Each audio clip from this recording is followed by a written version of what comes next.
Bonjour et bienvenue au rapport mensuel de l'USDA pour le mois de décembre. C'est un rapport neutre avec très peu de changements par rapport au mois passé.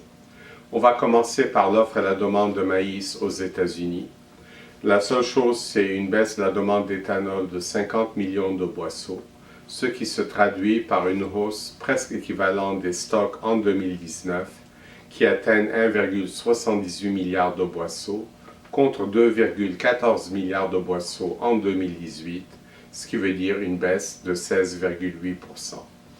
Pour le soya, il n'y a aucun changement.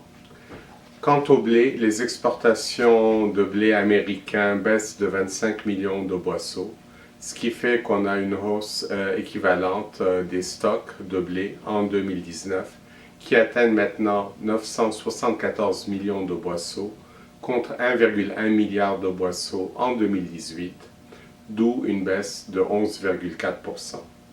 Le prix médian du blé gagne 5 cents pour s'établir à 5,15 $ du boisseau, tout blé confondu.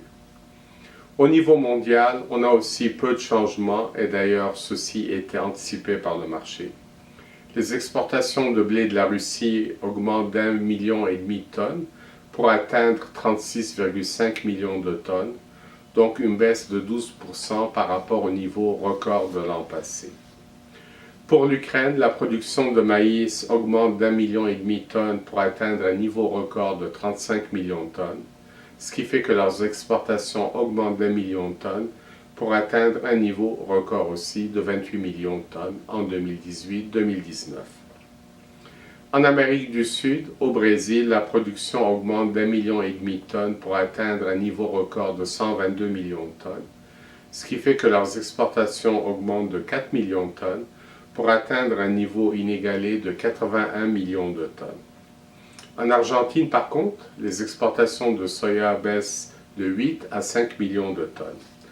Ces ajustements d'exportation en Amérique du Sud reflètent d'une part les productions, disons, records qui sont présentement anticipées pour ces deux pays, mais aussi la guerre commerciale sino-américaine qui a pas mal déréglé le négoce mondial de la fève. Voici ce qui conclut notre rapport pour le mois de décembre. Je vous souhaite de joyeuses fêtes, au plaisir de vous retrouver en 2019. Merci.